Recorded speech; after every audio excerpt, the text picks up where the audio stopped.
that happy now? Yeah. That should be it. And John, you should be. And John, there you go. That should be good. Yeah, that's fine. Awesome. Testing. Sounds good. Sounds great. Give them 60 seconds to walk in.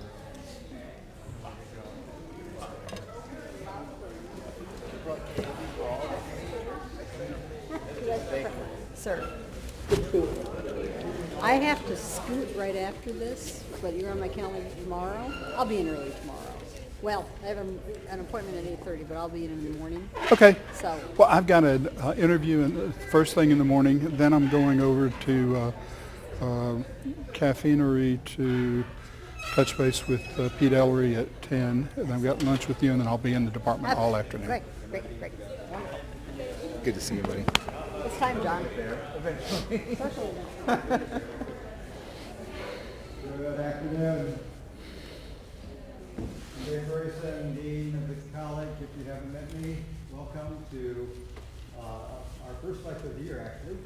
This wasn't on our original schedule, but we had a great opportunity. John Motloch is helping us launch our new certificate in sustainability, which is very innovative in its format and will reach across the nation. And we needed him here on campus, and it seemed an opportune time to have him speak with us as well.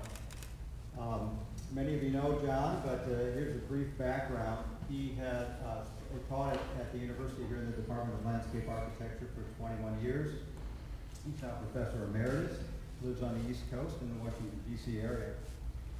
He's currently listed on the Fulbright Specialist roster that matches specialists with projects designed by host institutions in 150 plus countries. He just completed a Fulbright in Morocco where he worked with the International School of Architecture, Urbanism, and Design on the school's new Master of Resilient, Sustainable, and Smart Buildings and Cities degree program and became one of its first speakers and keynotes. He consults with Thriving Community Solutions that helps communities find innovative strategies that build stronger regional networks, more regenerative communities, and ability to thrive locally. He also consults with Sustainable Communities Institute, Inc., which is based here in Muncie, to help threatened communities across the country in rapidly changing socio-economic systems enhance their self-reliance. This fall, as I mentioned, he's going to be helping us launch literally on his shoulders. We'll launch the first phase of our sustainability certificate. He'll be teaching in our 5-week sequence. So every 5 weeks we'll have another series of 1-hour courses. We call them stackable credits that will accrue towards a certificate in sustainability that becomes an expert credential. That's available to our students on campus as well as the people across the country in practice. He is going to be teaching this fall on environmental ethics, a component there, also in business ethics and the environment, as well as social and environmental justice. If you were around when John was here, you know that he was known for his excellence in pushing the boundaries of sustainability, thinking holistically, engaging the educational process and thinking differently about education in terms of how we reach communities and how we work together to create more sustainable environments for all of us. So many of us admire him greatly, and I'm delighted that his post-retirement career seems to be as robust as it was here. He's very, very involved around the world, and we're fortunate to have him with us tonight. So welcome, John. Thank you, Dave.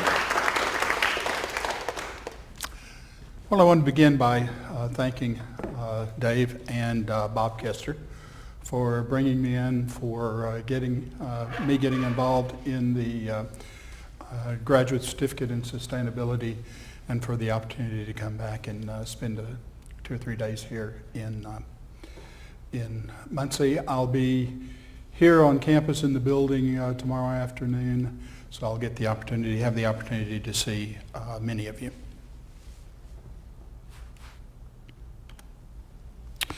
I'm here today to talk about trends that I see emerging in higher education. Talking about a 3-part presentation. The first part will be talking about sustainability leadership at this critical time in history. And I'll talk about what's so crucial about this particular time in history. It really is a one-time event in human history, certainly. And so I'll start by talking about sustainability leadership in this unique time. Then I'll talk a bit about the history of sustainability leadership on Ball State campus. And then I'll close with some notions about what I see as trends occurring in higher education today. And as Dave said, I like to push the edges. And in being asked to talk a bit about trends, I do that. I give you a caveat, disclaimer right now, in the sense that when I talk about trends, some of those will be trends that I see actually happening on campuses today. Some of them will be trends that need to happen, and I'm having discussions with some universities, key universities who are wanting to transform to that next level. And then the third level of trends that really have to be trends. And I'm not even yet having those discussions. So they're looking at trends, not only looking back at trends that are already occurring, but looking forward also to the key trends that have to occur if we're going to negotiate this unique period of history, which is, I think, the next decade. We've got the next decade to make grand transitions. You know, in terms of leadership and sustainability, a couple of weeks ago, I was introduced through some people I collaborate with to one of the newest TED Talks, and I love to use TED Talks in the courses I teach. This TED Talk is a 15-minute TED Talk by a guy named George Monbiot, and it was delivered, I think, in July of this year, so it's only a couple of months ago. So I encourage you to review that video. It's quite entertaining. I enjoyed watching it. I think you will. In that video, it's really all about story. It's about story as being the way that we give meaning to the world around us as we experience it. And if it's a good story, then it produces good solutions. If it's not a particularly good story, it doesn't produce very good solutions.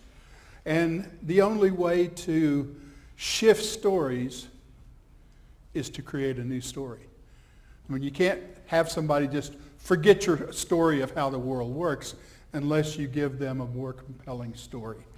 And so that's what we'll be talking a lot about today, is stories, and the story of sustainability at this unique time in history. So in his TED Talk, George looks at the last 80 years and looks at it as a cycle of a couple of stories. Now, in the stories that he talks about, that he focuses on, it's actually called the restoration story. It's a story for restoring the world. And a lot of people, if you look at where the world is today, there's a lot of people saying restoration is really needed. And in this restoration story, as in each of these stories, there's kind of an underlying narrative. And in the restoration story, the basic narrative that underlies the story is that nefarious forces have taken over the world and they've created chaos, and chaos reigns. The other half of that story is a hero will emerge, and the hero will recapture the world and reestablish order. And so That's the restoration story. And he looks at the end of the Depression, laissez-faire economics had really put us into the Depression. That was the villain. And the new hero was the working class who would redistribute wealth. And that over a period of several decades, the heroes became the villains in the sense that then there became a perception that collectivizing was really the problem that was creating disorder, and what we needed was a new hero, the entrepreneurs who could lead us into further development, restoring order and harmony, and then out of that eventually that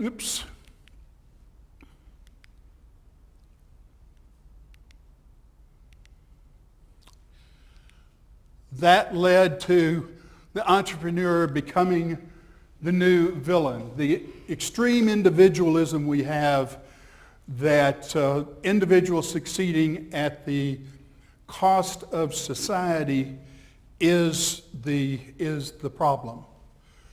And his new hero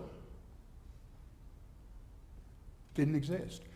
There wasn't a new compelling story, which is where his video then goes into talking about what might be the foundations of the next new story. I'd like to leave that story at this point and talk about a little bit about a book that I read about a year ago called Throwing Rocks at the Google Bus. Has anybody read that book? It's a fascinating book. Interesting title by a guy named Douglas Rushkoff.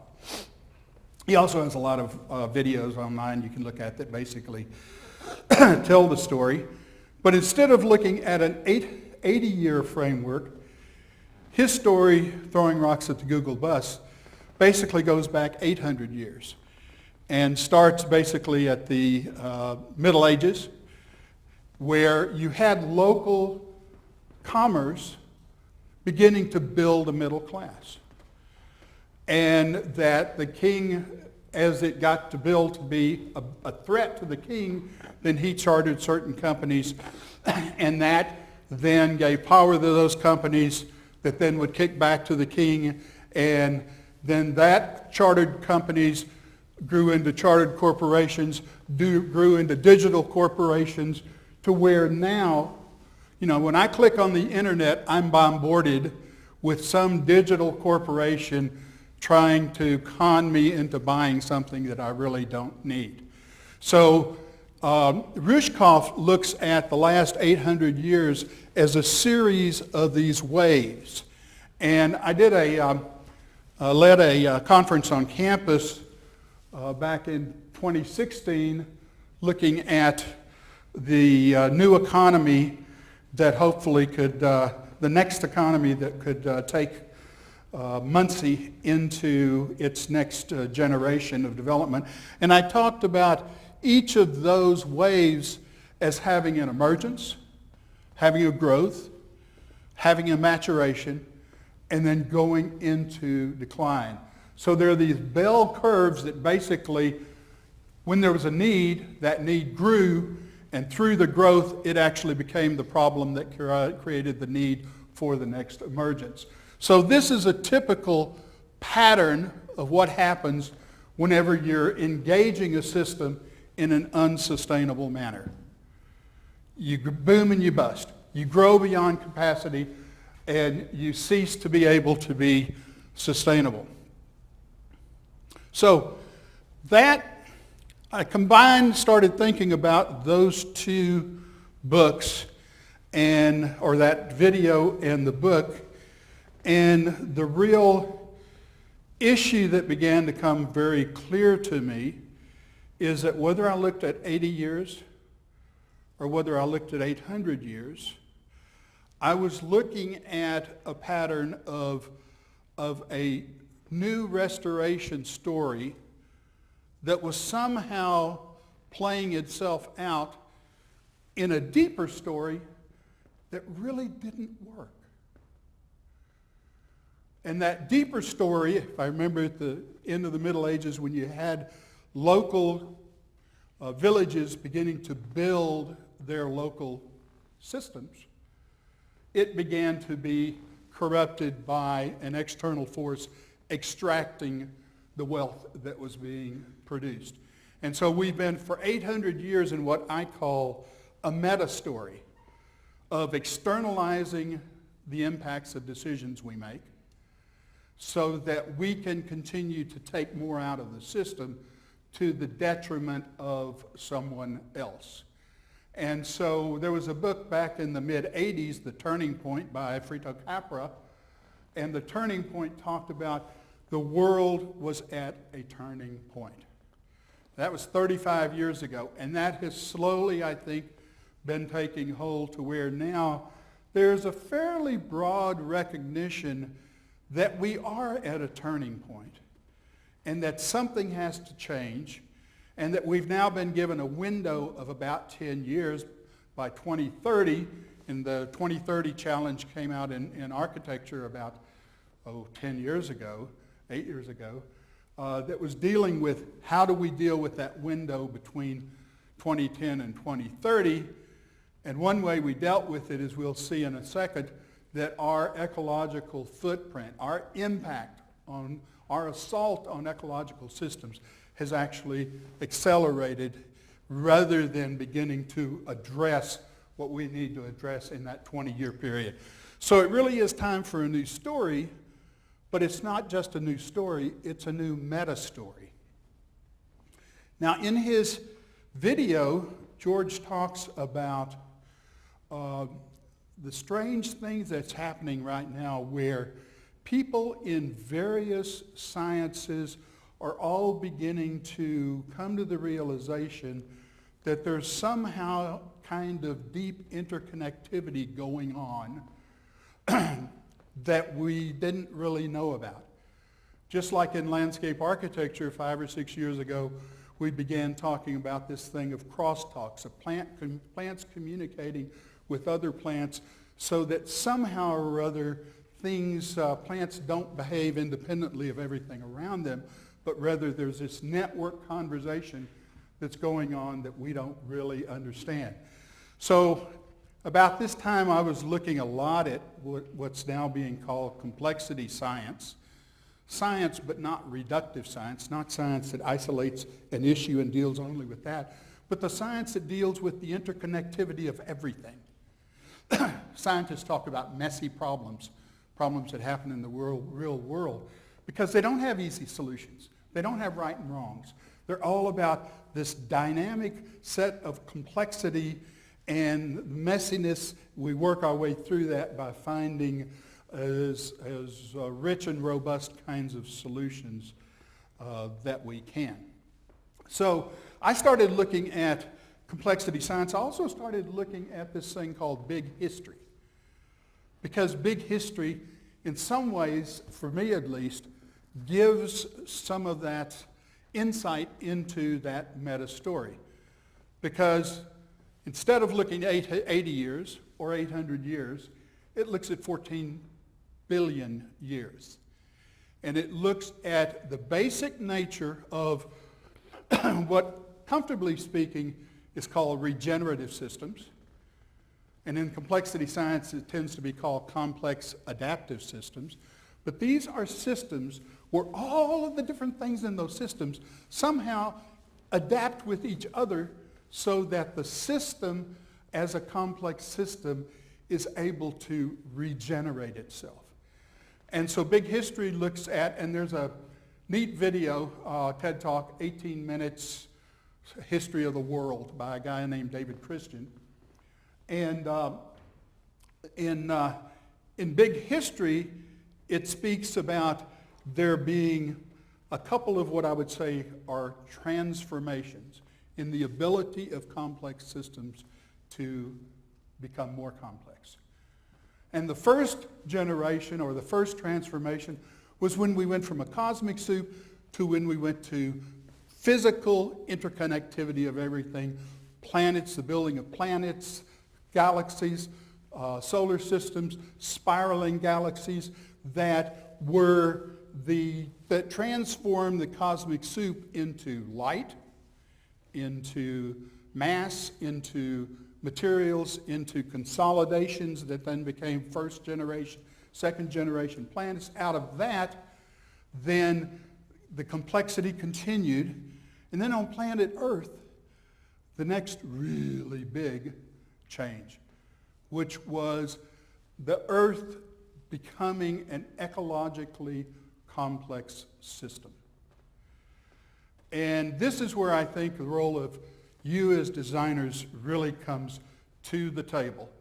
Because what each of us inherited when we were born, the system we inherited was an ecologically complex system.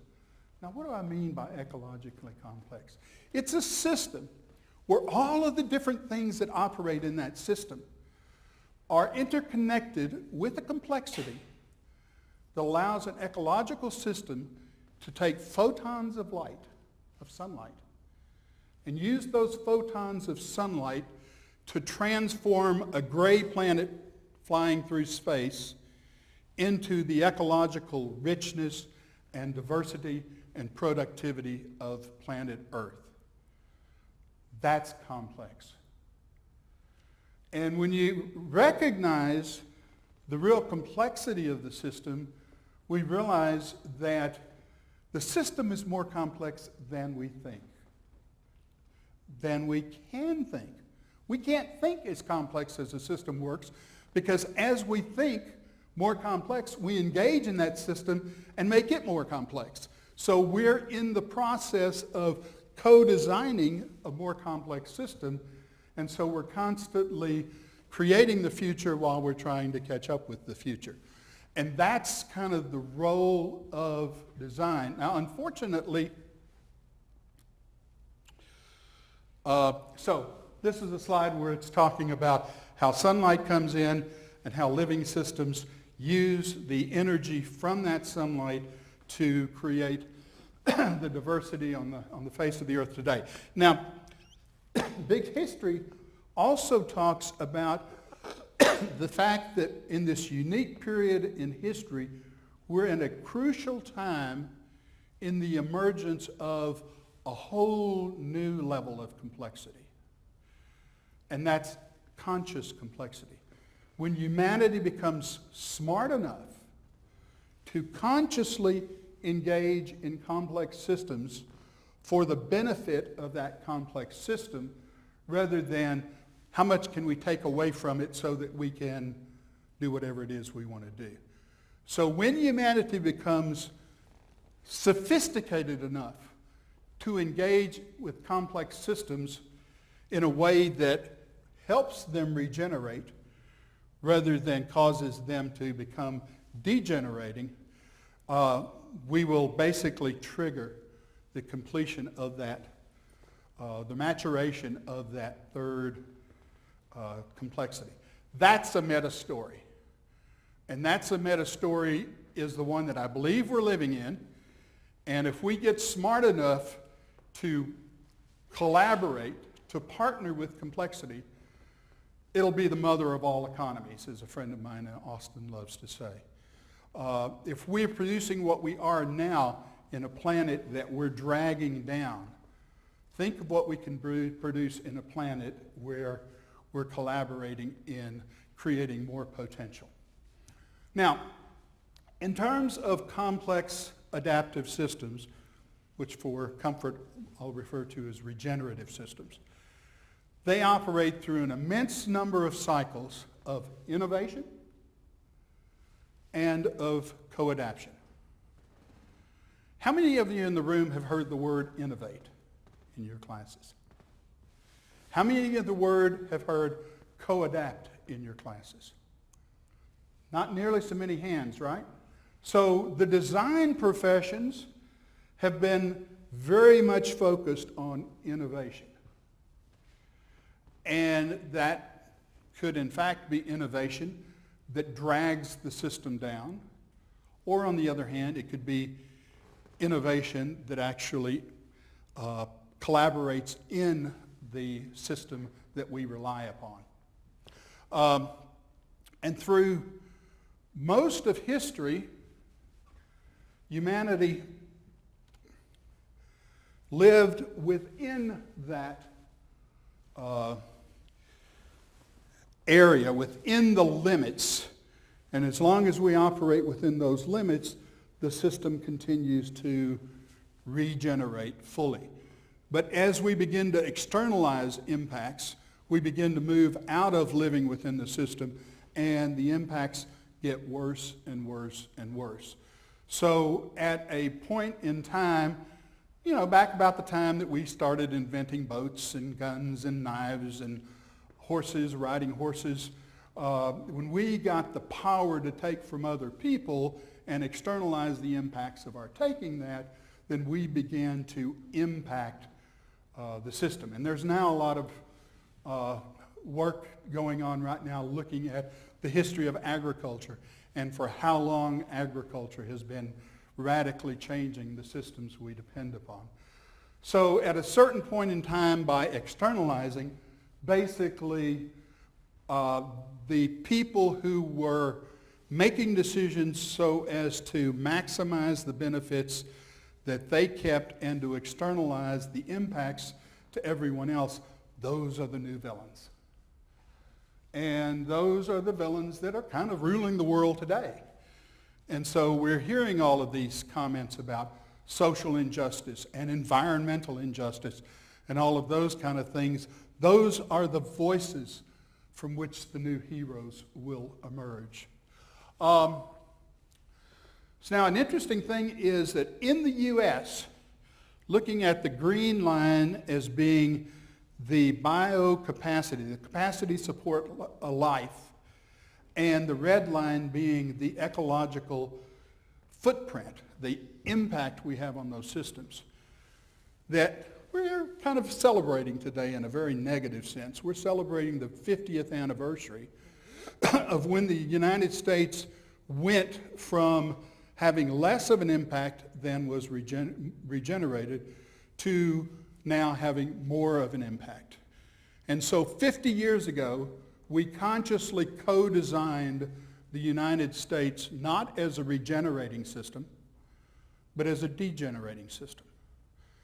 It allows us, we're taking out more on a day-to-day basis, but we're doing so by reducing the innate capacity of the system. So new heroes are emerging. These two diagrams are from a book that John Lyle did. Must have been maybe in the early 80s or somewhere around there. I don't remember exactly when. He had them in the reverse order because he talked about the looped regenerative environment and how we had transformed closed loop production systems into linear throughput systems that take resources, produce one thing, and dispose of everything else as waste. Of course, in ecological systems, waste doesn't exist. It's a human concept created out of laziness. In waste, all byproducts are food for something else, and that complex system is smart enough to figure out how everything becomes food rather than everything becoming, or more and more things becoming waste. So if we reverse those two models, we can say that the heroes will figure out how to reprovision the planet, society, communities, individual lives, how to reprovision those so that instead of continuing to accelerate the conversion of resources into waste, that we actually become regenerative agents in what's now called circular economies, economies that continue to produce more and more and keep going round and round without producing waste. Now, this crucial time in history, I've been showing this slide with modifications probably for 30 years. And 50 years ago, the lower red line was a 1.0 footprint. The ecological footprint was in the U.S. was the same as the regeneration rate. When I started using this slide, it was about 1.2. 2 or 3 years ago I was using it, it was 1.6. Now it's 1.7199, and if you say U.S. impact in terms of number of worlds, it'll pull up this running meter out to about 8 digits, and you'll watch that last digit swinging around and the next one clicking and the next one clicking. So in the time since I got here, it moved from 1.7198 to 1.7199.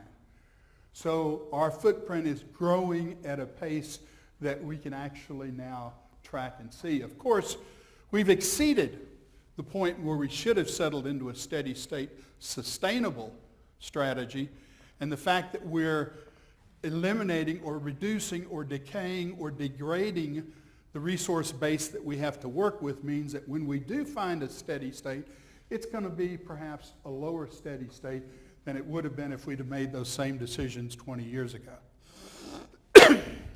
Now, part of this view of the heroes, if you look at living within local limits is what humanity did most of its history. You look at living outside of limits, that's what we've been doing for hundreds or for several millennia at least. We've been doing it at a growing intensity.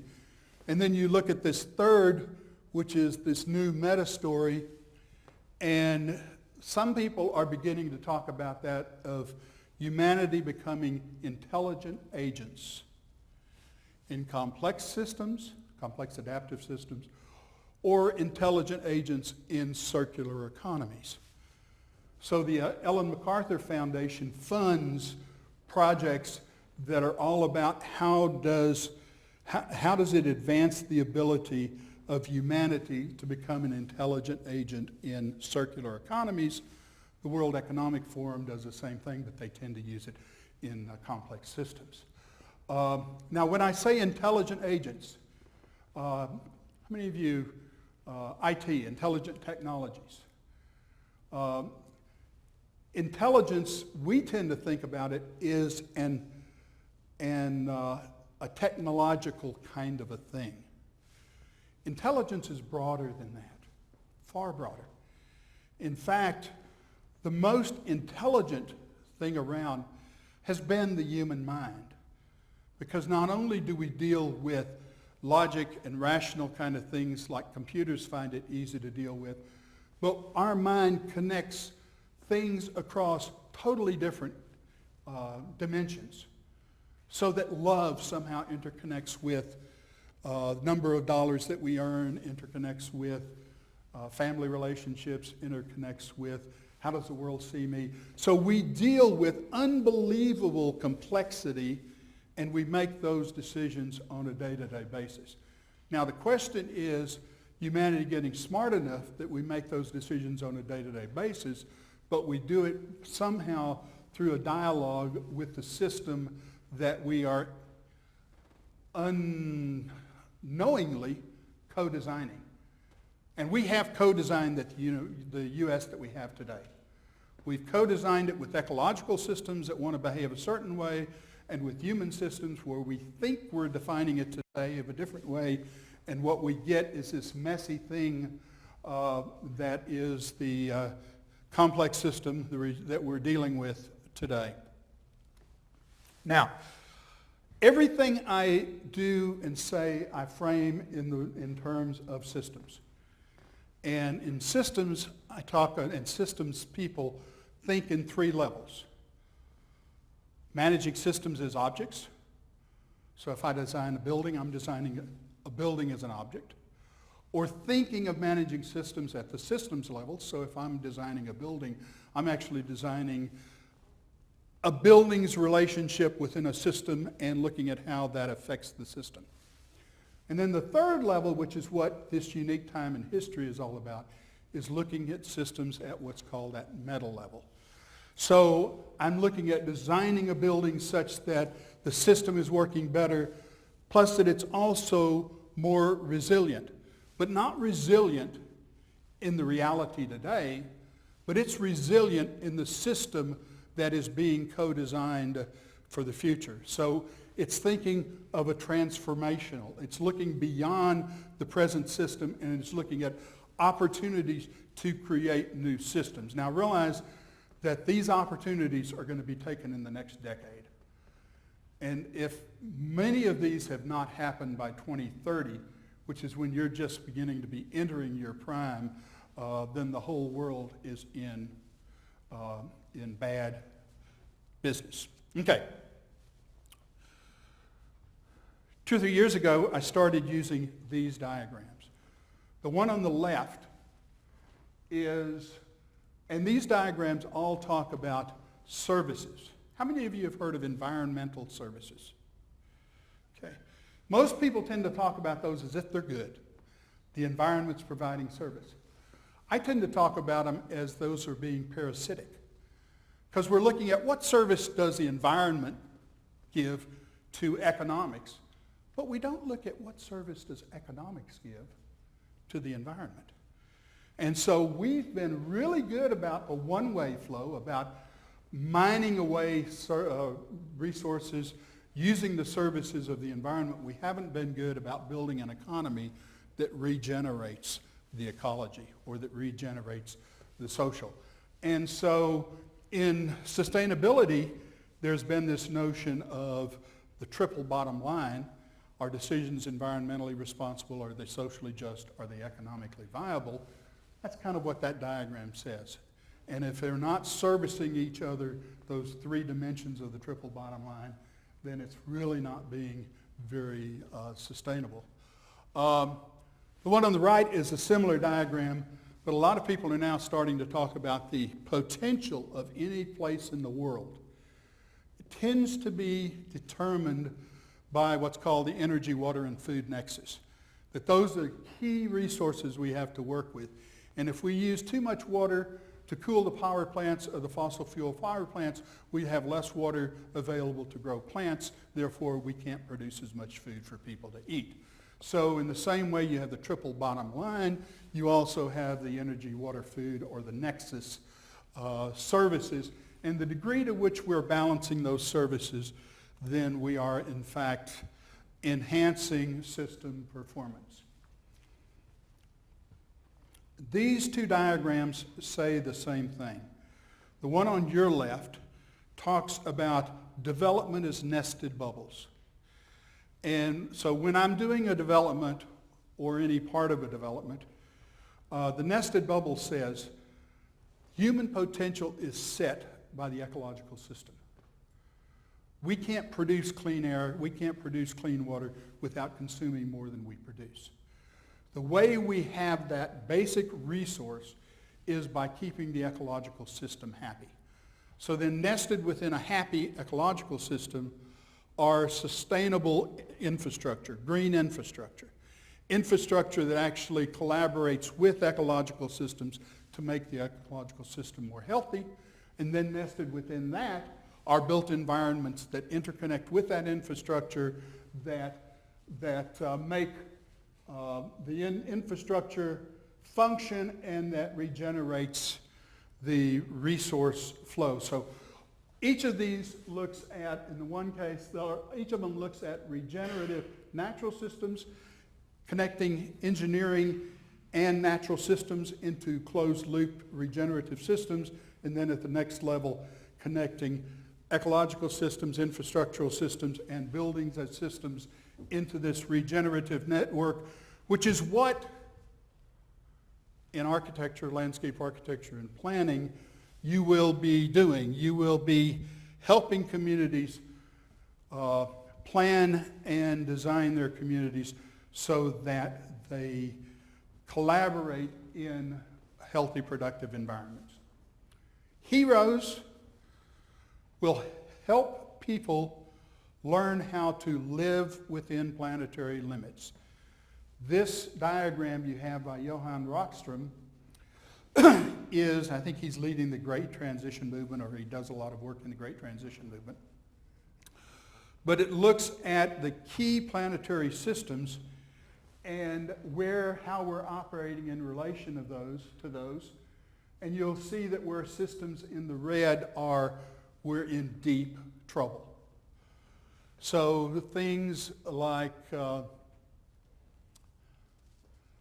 integrity of the biosphere or the biogeochemical flows, we're in extremely bad territory, which doesn't sound very good if you're concerned about, surviving into the future.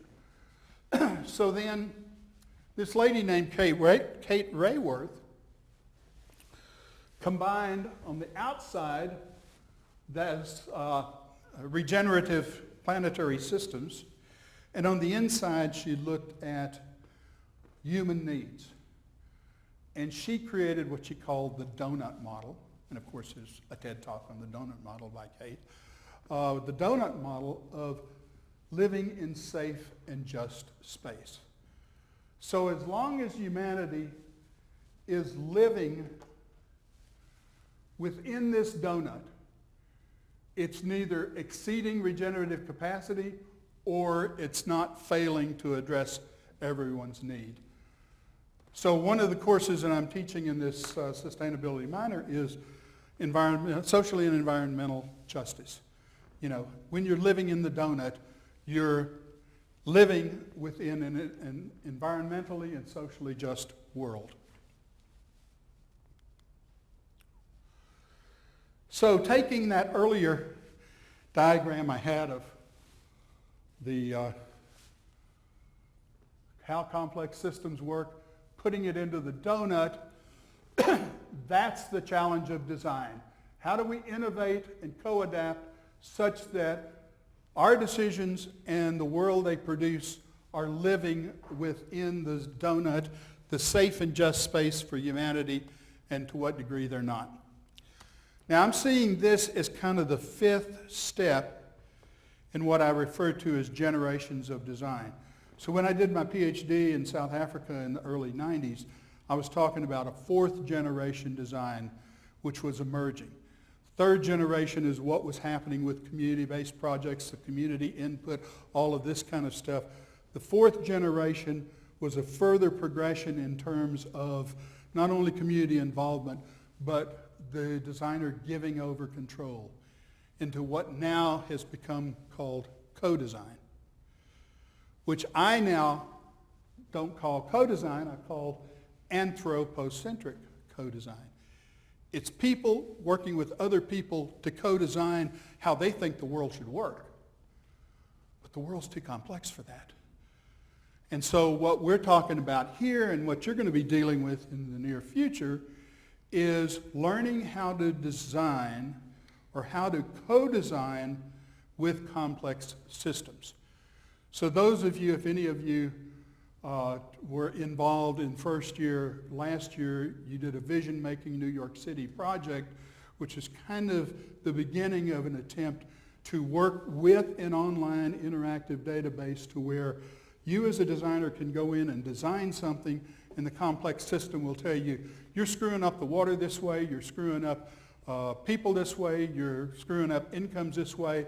And so you get all of this feedback in 30 seconds and you can generate another scheme in 15 minutes. So in a couple of hours you can go through 4 or 5 design iterations that are not being designed by you as the person designer. They're being designed by the by the conversation between you and the complex systems that are talking back to you. That's complexity-centric co-design, which is where when we get to the point that we can do that, then we will be completing that third cycle, that third transformation.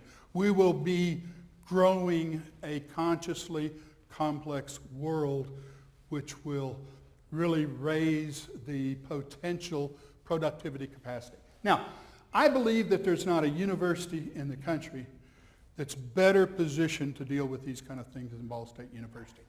It's what drew me to Ball State in 1996, where I was talking with people at that time who were leading these kind of conversations, and they said, you want to go to Ball State. I asked them, talking to Plenty Fisk, the Center for Maximum Potential Building Systems in Texas, where was, that I told him that the Ball State was looking for a chair of landscape architecture, and I was thinking seriously, and he said, jump on that like flies on you know what, because they get it.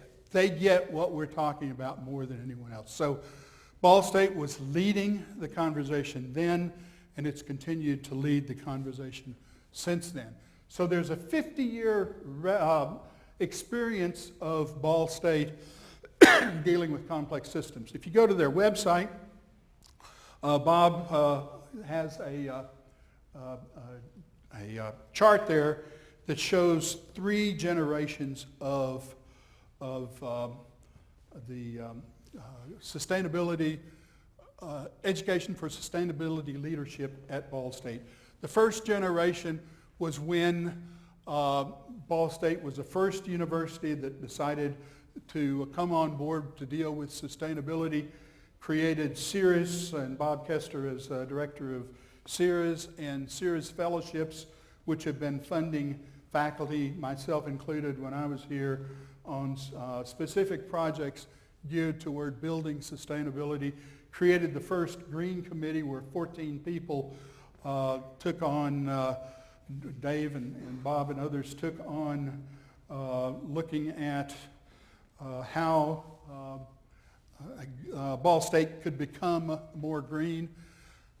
Had the first greening of the campus conference and the second greening of the campus conference in that period of time, and created the cluster of interdepartmental minors, which have come and been then replaced by the sustainability minor and are now leading to the graduate certificate in sustainability.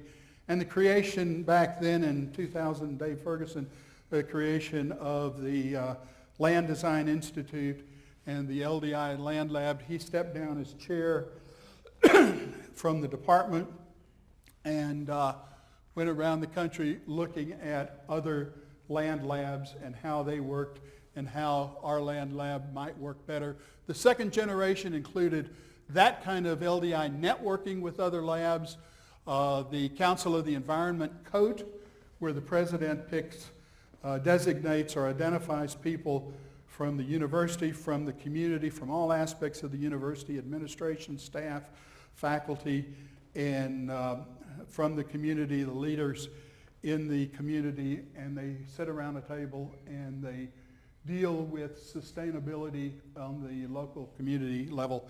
Second generation also dealing with the Telwa Declaration. Then the third generation, which is kind of where you are now, that's dealing with things like the President's climate commitment, sustainability strategies, the GRI reporting that's being done, et cetera. So we're in this third generation.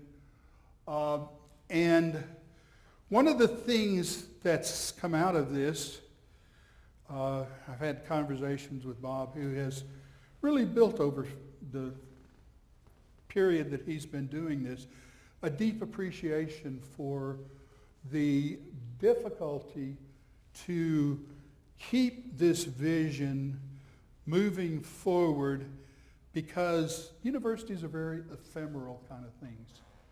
You're here, you'll be gone in 4 or 5 years, and a whole new batch of people will come in and in essence be starting over. Faculty come and go, administrators come and go. It's really hard for the vision. It takes a real sophistication to be able to build the network that it takes to keep the vision alive. Also the notion of having your champion. You know, for the first 20 years of the program, I guess, Warren Vanderhill was the provost of the university. Provost in charge of everything education. So Ball State was the leader nationally in greening of the conference, in greening of the campuses, in sustainability education. We weren't necessarily doing it physically, but we were doing it with the educational program because our champion was his control, his area was education. So out of all of that, several structures grew. CIRIS and the various places where CIRIS has worked in Indiana, in the U.S. The Council of the Environment I've already talked about. the Academy for Sustainability, and each of these entities were created by the university to bridge disciplinary boundaries, to get outside of silos, to be able to get access opportunities like STEM funding, et cetera, and how to bring the whole community into an effort regardless of where that effort might be housed. New academic initiatives, looking very quickly at these, community-based projects like Brownfields to Brightfields, Global Report Initiative, GRI reporting, BSU now managing the Muncie schools, as well as building all of these other key connections in the community and the state, so you're networked to have the deep conversations that it takes local level, state level, to do things like transforming brownfields into bright fields, or having conversations with businesses around the world in terms of how we deal with sustainability and how they deal with sustainability. And then things like the Food Hub, where Ball State helped funding for the creation of the Food Hub, and now are integrally involved in the management of that. Most recent initiative just being launched now, as Bob said, is the Graduate Certificate in Sustainability. That is basically 12 hours of credit for people who have completed their undergraduate degrees generally. And then also looking at the broader other kinds of initiatives. The Center for Regenerative Studies at Cal Poly Pomona, I visited, actually spent some time there back in 1996. All they had there was this laboratory, and they had a cognate they added to degrees. And from that, they've grown all these different things like undergraduate and master's degrees in sustainability, et cetera. So how we use this graduate certificate in sustainability as a launch pad to build these other things. I'm going to close with 10 slides. Each one's dealing with a trend that I either see happening, or that I'm having discussions with people about happening, or that really need to be the next trend to emerge. The first one is universities realizing and appreciating the need to become more synergistic, more able to take different kinds of things and bringing them together into wholes that mean more than the pieces that went into them. So you can't deal with the messiness of real world problems unless you're able to deal with the complexity at least as robust as the complexity that creates those problems. So one is realizing that universities have to expand their areas of concern. They have to get outside of their disciplinary silos. They have to embrace whole system thinking. They have to engage in integrative learning. They have to build the ability to make synergistic decisions. So not only knowing how to make a building that works, but knowing how to make buildings that actually help other things work better as well. The second is the need to address the legacy of sustainability or unsustainability. In this workshop we did in 2016, we walked away with the major conclusion was that more than anything else, Muncie needed some way to transform the image that the outside world had of the quality of life of living in Muncie. And so those kinds of issues, and it's because of the abandoned factories, the brownfields, and these kind of things. So all of the things that we do with community-based projects to transform those problems into regenerative solutions is dealing with this legacy of unsustainability. The third thing we need is, or that they're realizing the need for, is the on-campus regenerative learning center. And in fact, at Ball State, in the second generation, we had this proposal for the LDI, Land Design Institute Land Lab. And we actually proposed it as a system for taking a Ball State field site, Cooper Skinner site, and putting in place this learning forward structure where people would make design decisions, they would plant areas of planting, they would build building prototypes, they would engage in a system in a way they thought was sustainable, and the system would feed back to them as to how sustainable that decision really was, so that they could then learn forward to make more sustainable decisions. So it was before the technology that was there to do the things like vision making New York City that we were doing in my Sustainable Land Systems class that I'll probably be teaching in the spring that you did in the first year. Those now have the technology there to where you have virtual complexity to really give you instantaneous feedback, as opposed to having to set up a research project and monitor it over 2 or 3 years, 5 years, or whatever. So the notion of having a center on campus for learning forward how to design sustainably is crucial. The fourth is the difficulty of the higher education institution challenge, which is what I touched base with before. You know, it's really hard for universities to change, not only because of the ephemeral nature of things changing, people changing, et cetera, but also because of things like accreditation.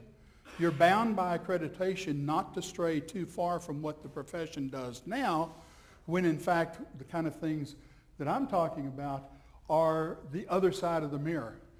And so they become in some ways a threat to accreditation as you begin to allocate more and more things to dealing with how we should be co-designing the world of work rather than just operating within the way it works today. Third is the need to help communities transform into regenerative networks.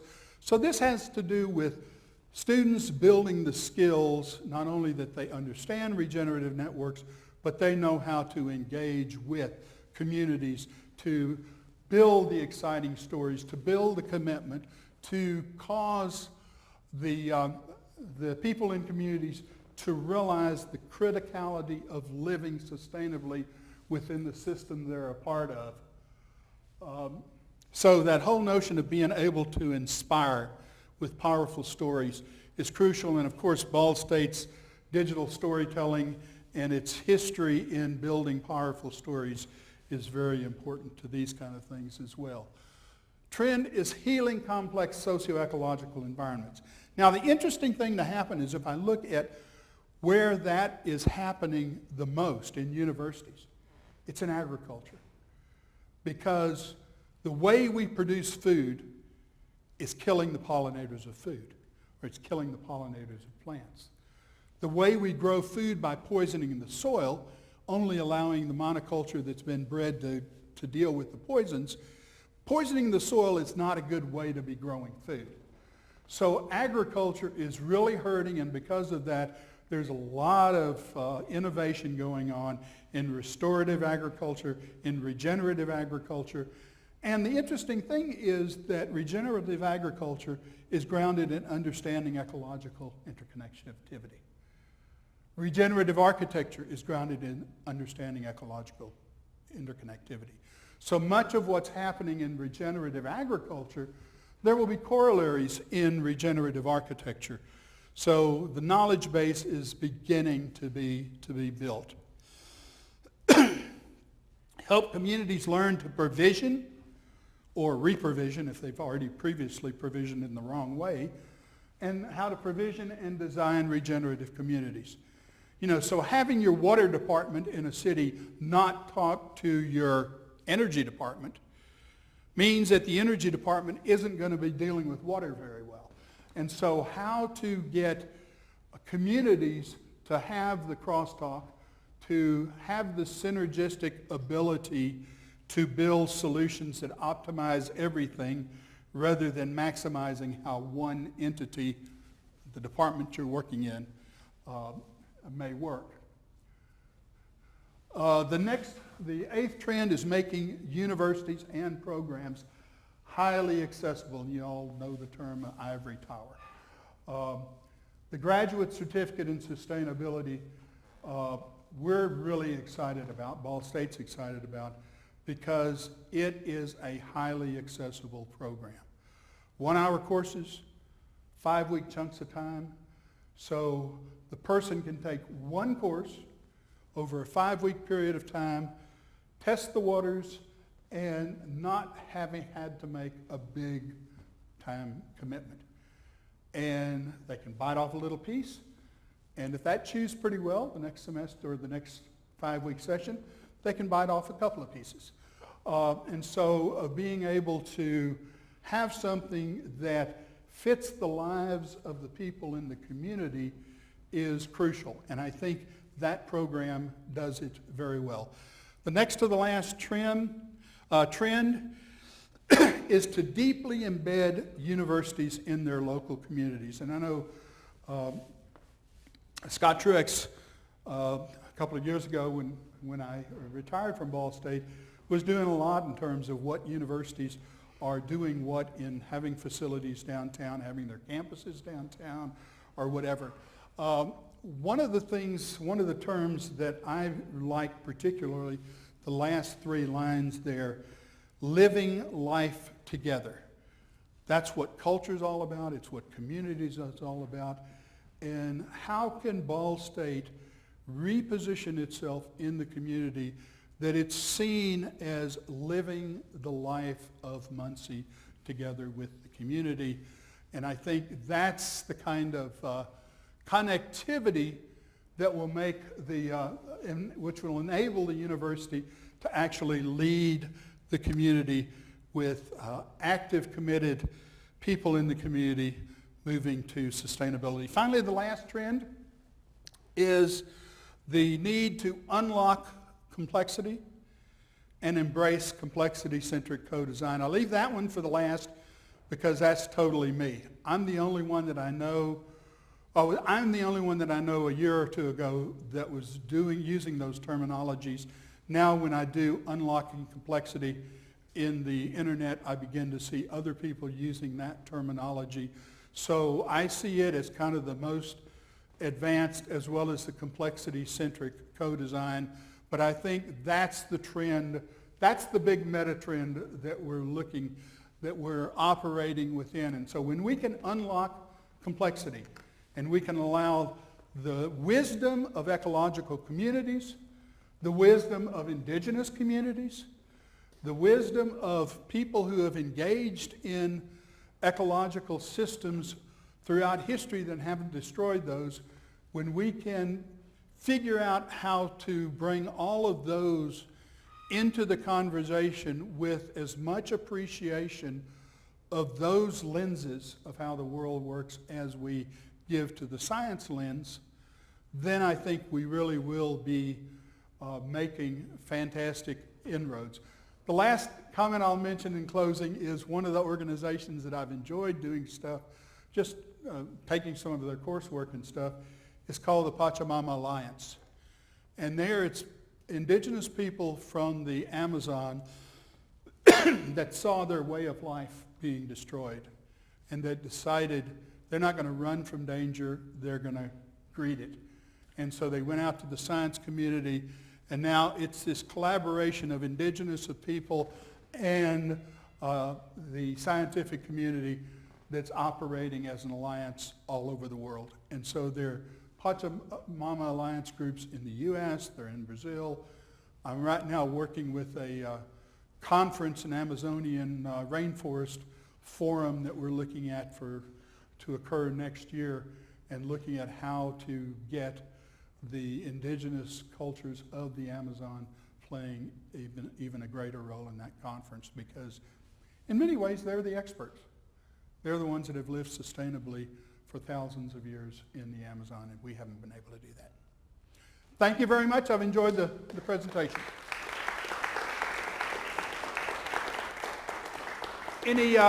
Any questions? I know I ran a little bit long. I apologize for that. Any questions? I think it's being recorded, so I think there will be an opportunity to see it in the future. All right. Thank you very much. I enjoyed it. Thank you, Dave. Thank you, Bob.